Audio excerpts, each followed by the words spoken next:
Hi, ఇది మా game అయిన గ్లోబల్ ఎకోసిస్టమ్స్ పై బిప్లబ్ ఎక్స్పెడిషన్ పై ఒక తేలికపాటి ట్యుటోరియల్. ఇప్పుడు ఈ గేమ్ కు మేము అనేక వేరియంట్లు రూపొందించాం. ఇవి ఆర్క్టిక్, సహారా, నీలగిరి, థార్ ఎడారి, అమెజాన్ రెయిన్ ఫారెస్ట్ వంటి ఎకోసిస్టమ్స్ ను కవర్ చేస్తాయి. మీరు ఏ వేరియంట్ ఎంచుకున్నా ఈ గేమ్ ఆడే విధానం ఎక్కువగా ఒకేలా ఉంటుంది. ఇప్పుడు వాటిని త్వరగా వివరించబోతున్నాను. బాక్స్ లో మనకు ఒక చాలా ఉపయోగకరమైన షీట్ ఉంది. ఇది 2 పేజీల గైడ్, కానీ ఇప్పుడు నేను మీకు గేమ్ ఆడటం చూపిస్తాను. మరియు మన దగ్గర ఈ ఎక్స్పెడిషన్ కార్డ్స్ ఉన్నాయి. మన దగ్గర క్లైమేట్ చేంజ్ కార్డ్స్ కూడా ఉన్నాయి. అలాగే ప్లేయర్ అవతార్లు కూడా ఉన్నాయి. కాబట్టి మీరు బోర్డ్స్ ను ఇలా సెట్ చేయాలి, కార్డ్స్ ను సెట్ చేయాలి, ప్లేయర్ అవతార్లను పక్కన పెట్టాలి. ఈ గేమ్ లో మీ లక్ష్యం ఈ ఎకోసిస్టమ్ లో 0 కిలోమీటర్ మార్క్ నుండి 100 కిలోమీటర్ మార్క్ వరకు ప్రయాణించడం. ఇప్పుడు మీరు ముందుకు ఎలా కదలాలి? మీ టర్న్ లో మీరు ఈ కార్డ్స్ ను షఫుల్ చేసి పక్కన పెట్టాలి. డెక్ నుండి పై కార్డ్ ను తీసుకుని దానిలో ఉన్న సూచనలను అనుసరించాలి. ఉదాహరణకి నేను తీసుకున్న కార్డ్ లో ఇలా ఉంది. మీ ప్రాంతంలో ఉన్న తార్లు వివిధ రకాల మొక్కలు పెరగడానికి సహాయపడుతున్నాయి. అవి చిన్న ఆకులను తినడం ద్వారా వేర్లు వేగంగా పెరగడానికి ప్రోత్సహిస్తున్నాయి. కాబట్టి మీరు 8 కిలోమీటర్లు ముందుకు కదలాలి. అంటే నేను ఉదాహరణకి రైతు జగ్గుగా ఉంటే 0 నుండి 8 కిలోమీటర్ మార్క్ కి వెళ్తాను. ఇప్పుడు ఇక్కడ 2 విషయాలు జరుగుతున్నాయని మీరు గమనించవచ్చు. స్పష్టంగా మీరు ఒక గేమ్ ఆడుతున్నారు. ఇది కుటుంబంగా చాలా సరదాగా బంధాన్ని పెంచేలా ఉంటుంది. కానీ అదే సమయంలో నేను గేమ్ ఆడుతున్నప్పుడు నీలగిరి ఎకోసిస్టమ్ పై అక్కడ ఉండే జంతువులు, పక్షులు, చేపలు, మొక్కలు, చెట్లు ఈ ఎకోసిస్టమ్ ను నిర్మించడంలో భాగమయ్యే వాటి గురించి నేర్చుకుంటున్నాను. ఇప్పుడు ఈ ఎకోసిస్టమ్ల గురించి నేర్చుకోవడం నాకు ఎందుకు ముఖ్యమైందంటే ప్రపంచంలోని వివిధ ఎకోసిస్టమ్లు కలిసిపోతేనే ఆరోగ్యకరమైన గ్రహాన్ని సృష్టించగలవు. నీలగిరి ఎకోసిస్టమ్ లో అంతరాయాలు ఉంటే వాటిలో చాలా వరకు మనుషుల చర్యల వల్లే జరుగుతుంటాయి. దురదృష్టవశాత్తు ఇది ప్రపంచంలోని మిగతా ప్రాంతాలపై కూడా ప్రభావం చూపుతుంది.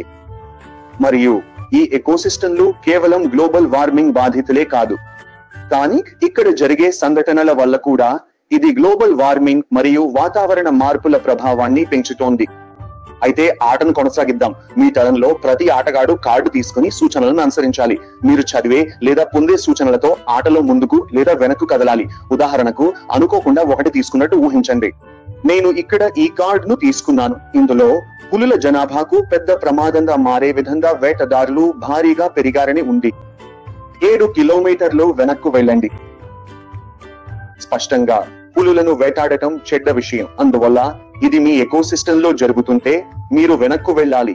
మీరు స్థలం కోల్పోతున్నారు. ఇప్పుడే తీసుకున్న కార్డ్స్ కాకుండా మీ వద్ద 2 చాలా ముఖ్యమైన కార్డ్స్ ఉన్నాయి. అవి పవర్ కార్డ్స్ మరియు సూపర్ పవర్ కార్డ్స్.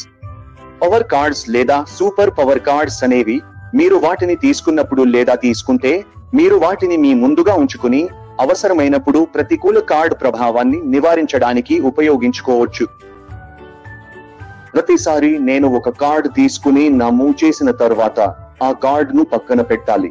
మీరు మొత్తం కార్డ్స్ డెక్ అయిపోయిన తర్వాత ఆ కార్డ్స్ ను మళ్ళీ షఫుల్ చేసి ఆటను కొనసాగించండి. కానీ మీరు పవర్ కార్డ్ లేదా సూపర్ పవర్ కార్డ్ దొరికితే దాన్ని మీ వద్ద ఉంచుకుని సరైన సమయంలో సమస్య నుంచి బయటపడేందుకు ఉపయోగించండి. ఈ ఆటలో ఇంకొక ఆసక్తికరమైన అంశం ఉంది. మీరు గమనిస్తే బోర్డు మొత్తం వివిధ ప్రమాద ప్రాంతాలతో నిండి ఉంది. ఉదాహరణకు ఇక్కడ ల్యాండ్ స్లైడ్ అని ఉంది, ఇంకొకడో అటవీ అగ్ని ఉంది, ఫ్లాష్ ఫ్లడ్ ఉంది అని ఉంది. మీరు ఈ ప్రాంతాల్లో ఏదైనా మీద పడితే ఇవి సాధారణంగా జరిగే ఘటనలు లేదా ఇవి వాతావరణ మార్పుల వల్ల కలుగుతాయి. ఉదాహరణకు ల్యాండ్ స్లైడ్స్, అటవీ అగ్నులు, ఫ్లాష్ ఫ్లడ్స్ వంటివి. వీటి కారణం ఎక్కువగా వాతావరణం మార్పే. ఇవి దాని ఫలితంగా జరుగుతాయి. కాబట్టి మీరు వీటిలో ఏదైనా మీద పడితే మీరు ఒక వాతావరణ మార్పు ప్రభావ కార్డును తీసుకుని దానిపై ఉన్న సూచనలను అనుసరించాలి. దురదృష్టవశాత్తు వాతావరణ మార్పు ప్రభావం ఎక్కువగా ప్రతికూలంగా ఉంటుంది. అందువల్ల ఈ కార్డుల ప్రభావం కూడా ఎక్కువగా ప్రతికూలమే. కాబట్టి మీరు సూచనలను అనుసరించాల్సిందే. మీరు పవర్ కార్డ్ లేదా సూపర్ పవర్ కార్డ్ కలిగి లేకపోతే అలాంటప్పుడు మీరు మీ కార్డును వెయ్యవచ్చు లేదా ఆడవచ్చు. అలా చేస్తే వాతావరణ మార్పు ప్రతికూల ప్రభావాలు మీపై పడవు.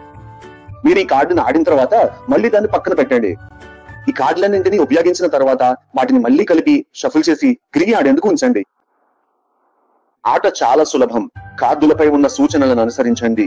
ఎకోసిస్టమ్ అంతటా ప్రయాణిస్తూ 100 కిలోమీటర్ల మార్కుకు మొదటగా చేరండి. మరియు ఇందులో ఉత్తమమైన విషయం ఏమిటంటే, మీరు 100 కిలోమీటర్ల మార్క్ కి చేరేసరికి ఆ ప్రత్యేకమైన ఎకోసిస్టమ్ గురించి మీరు చాలానే నేర్చుకుంటారు. అలాగే ఆ ఎకోసిస్టమ్ ను ఆరోగ్యంగా, ఉల్లాసంగా ఉంచే అందమైన మొక్కలు, జంతువులు, చేపలు, పక్షులు కూడా మీరు తెలుసుకుంటారు. ఇవి మనకు స్థిరమైన గ్రహాన్ని నిర్మించడంలో సహాయపడే ప్రదేశంగా మారుతాయి.